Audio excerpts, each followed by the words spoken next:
pessoal, tudo bem? Eu sou a Beatriz, aqui do canal Negócio de Mãe. Eu sou mãe do Isaías e também do Israel e hoje eu tô te convidando a assistir até o final esse vídeo que tá maravilhoso sobre o tempo de espera. Não sai daqui não, tá bom? Assiste até o final, já clica em se inscrever, já clica em curtir e compartilha com seus amigos. Fica até o final. Decidi engravidar e agora? O que fazer? Talvez a gente acabe ouvindo muitas das histórias das mulheres que engravidaram sem planejar, das situações onde aquela gestação, aquele filho, ele não foi tão planejado, ele não foi tão desejado, ele não foi tão encaixado nos sonhos e na história daquele casal. Mas eu queria trazer uma reflexão aqui sobre esse tempo de espera. Nem sempre, quando a pessoa decide engravidar, ela realmente consegue chegar nesse tão desejado positivo. E pode gerar dentro de nós aquele sentimento de insegurança, aquele sentimento de insatisfação, às vezes um sentimento de improdutividade, de inutilidade. E aí eu queria trazer alguns dados para a gente refletir sobre essa situação que muitas mulheres vivem e talvez não tenha tanto conhecimento.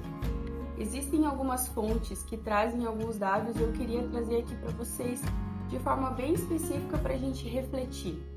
Você sabia que cerca de 20% dos casais que são saudáveis, ou seja, não tem nenhuma alteração de útero, de ovários, de espermatozoide, de produtividade hormonal, um casal que está com a sua saúde em dia, digamos assim, 20% desses casais vão de fato conseguir engravidar no primeiro mês, desde que decidiram que queriam formar ou aumentar a sua família.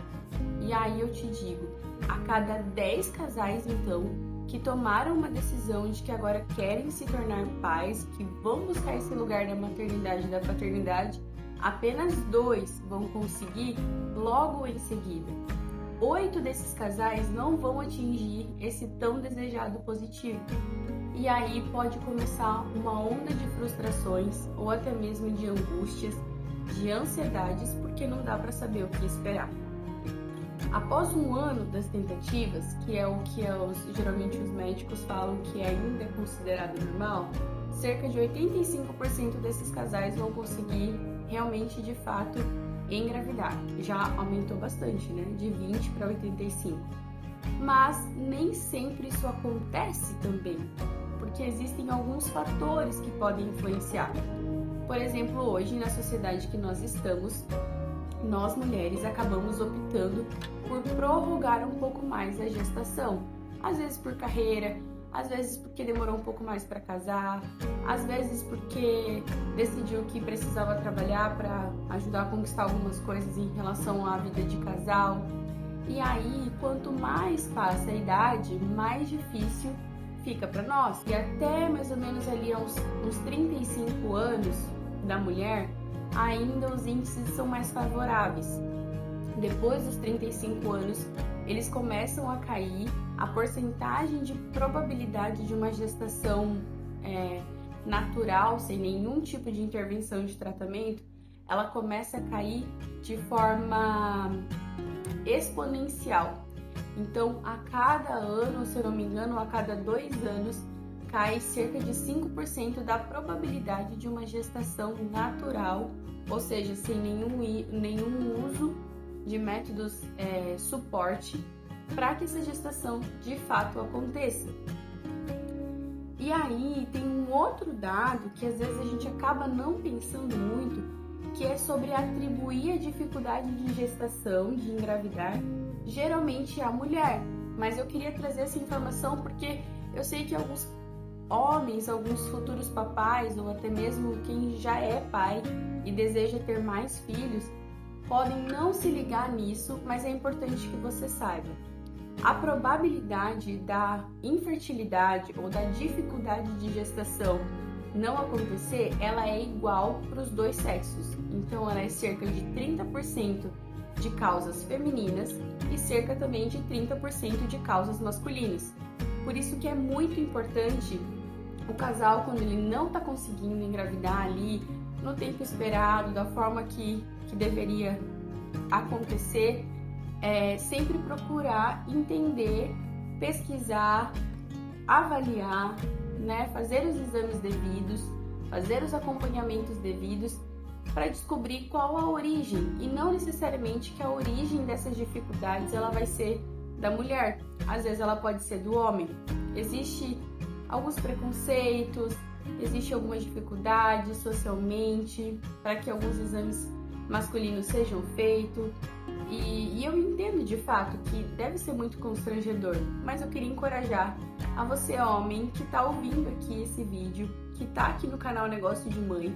Primeiro, eu quero dizer que você é muito bem-vindo, e segundo, eu quero encorajar você a ter realmente esse passo de iniciativa, de repente procurar um médico, procurar um urologista, procurar um proctologista, alguém especializado que possa te ajudar na investigação sobre as possibilidades de uma gestação saudável. Isso vai trazer muita segurança para sua esposa, isso vai trazer muito acolhimento, porque você pode talvez achar que é um pouco constrangedor para você vivenciar esses exames, essa fase, até de fato conseguir engravidar. Mas deixa eu te contar um segredo.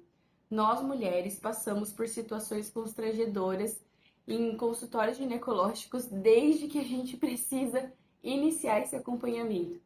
Então acaba que nós estamos mais habituadas a passar por situações que são um tanto quanto invasivas, talvez, mas a gente entende que é por saúde. E é muito importante que você, homem, também entenda isso com a gente. Se você, mulher, está ouvindo isso, se acha que o marido não vai ouvir tudo, recorta essa parte e manda para ele, para que ele seja incentivado a procurar ajuda. E aí eu queria refletir um pouco mais com vocês em relação a isso que a gente diz no tempo de espera. Quando a gente decide engravidar, quando um casal, vamos falar de um contexto de um casal que conversou e falou, poxa, agora chegou a hora.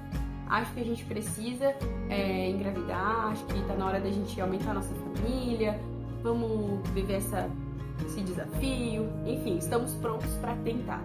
Pronto, de fato, ninguém tá, né? Mas estamos prontos para tentar e para começar a viver essa nova fase. Existem algumas fontes que trazem um conceito que eu achei muito interessante e eu queria trazer aqui para você. Eles chamam desse período entre decidir engravidar e de fato vir o positivo da gestação, eles chamam de clima gravídico. Então o casal ele passa a viver esse clima gravídico. O que isso influencia? Ou o que isso muda na vida do casal? Tudo. Isso pode mudar a vida sexual, isso pode mudar os planos de trabalho, isso pode mudar os planos para aquele ano, porque a partir daquele momento, as conversas, o casal ele acaba canalizando todas as suas energias para esse planejamento desse bebê que vai em algum momento começar a ser gerado. E esse clima gravídico é muito importante da gente entender e tentar assim compreender de alguma forma, porque ele pode gerar uma união muito boa no casal, ele pode gerar um clima de muita compreensão, como ele também pode gerar um desgaste muito grande no casal. Ele pode gerar um sentimento de abandono por parte do esposo, que às vezes a mulher ela fica muito focada nisso e aí as suas emoções ela passa por uma montanha-russa e o esposo pode se sentir abandonado, talvez ele pode se sentir não tão desejado, porque o sexo ele pode passar a ter uma funcionalidade específica que é conceber um bebê. Então tem várias coisas que envolvem esse clima gravídico e é muito importante que o casal faça essa conversa. E aí lembra que eu falei sobre algum conceito? Eu queria trazer para vocês sobre esse conceito. Ele foi denominado, né, pela fonte que eu achei e depois na descrição do vídeo vai ter ali alguns sites que eu pesquisei. Aconselhamento pré-concepcional. Fui até ler para poder não errar. APC. E isso envolve, esse aconselhamento, ele se preocupa com o lado emocional desse casal que tá vivendo esse clima gravídico. E eu achei sensacional, gente, porque eu fui tentante por 4 anos. Então, desde que nós decidimos que queríamos engravidar, até de fato a gente conceber o nosso primeiro filho, né, vir o positivo do primeiro filho, foi um período muito, não diria difícil, mas um período de vários ajustes, de várias adaptações e de várias novidades. A gente se descobriu em algumas coisas boas e algumas coisas não tão boas, e a gente precisou consertar algumas situações antes de fato vir o positivo do filho. E foi muito importante para nós essa fase, quando a gente entendeu, quando a gente recebeu e quando a gente conseguiu de fato aceitar que viveríamos aquilo. Mas enfim, vamos falar sobre o aconselhamento então pré-anticoncepcional, que se preocupa com o lado emocional desse casal. Ele divide em 3 etapas. A primeira etapa é o reconhecimento mútuo do casal em relação a se abrir para esse momento. Então o casal ele precisa estar de acordo. A gente pode entrar aí numa questão de mais polêmica, né? Mas eu não vou me aprofundar. Se você achar interessante e você quiser que a gente traga esse assunto para um próximo vídeo, deixa aqui nos comentários. Quem sabe a gente traz uma roda de conversa aí sobre essa questão do reconhecimento mútuo do casal. Porque geralmente o relógio biológico ele bate para alguém primeiro no casal. Ou é para a esposa ou é para o marido. Alguém ali aparece com um desejo, acende uma luz, acende um alerta de que aquela fase está chegando. As mulheres, existe muito esse fator hormonal, de saúde, de idade, que de fato influencia muito mesmo na nossa possibilidade de gerar. E os homens, às vezes existe um conceito social de que, poxa, já tô chegando na idade, os meus amigos estão tendo filho, então eu tô me percebendo que eu tô pronto e eu quero gerar.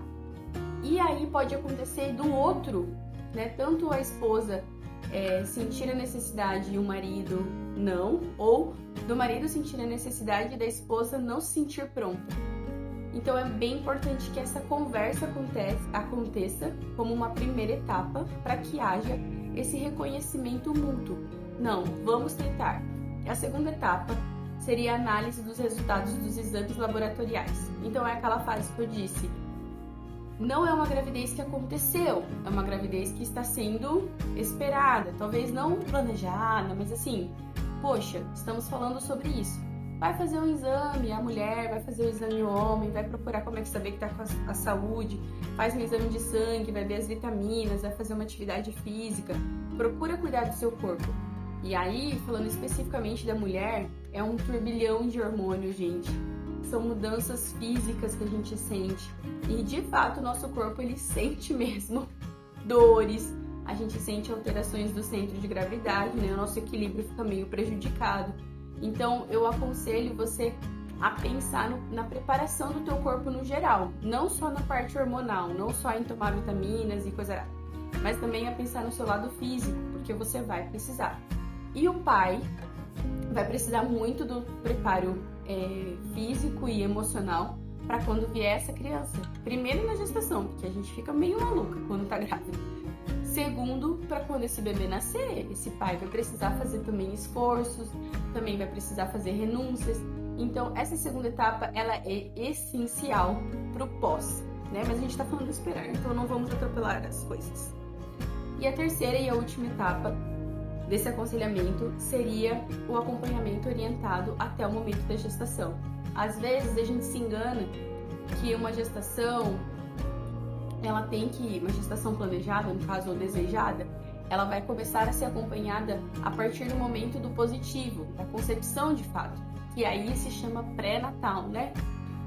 Se você e o seu marido, ou se você e a sua esposa decidiram que vocês querem tentar, por que não começar a acompanhar nesse clima gravídico? Um pré-natal, digamos assim. Uma preparação para esse pré-natal. Porque eu acho bem importante. Bom, o nosso vídeo de hoje é só até aqui mesmo, pra gente fazer algumas reflexões e trazer alguns dados sobre essa fase do esperar. Decidi engravidar e agora? O que eu faço? Então eu quis provocar um pouco dessas reflexões. Se você gostou desse conteúdo, você acha que foi útil para você, comenta aqui embaixo, curte esse vídeo, compartilha com as suas amigas ou então com os seus amigos e faça esse assunto render um pouco mais, porque mais pessoas, mais casais, mais famílias estão sendo formadas a cada dia. E eu espero vocês até a próxima e é isso. Tchau, tchau.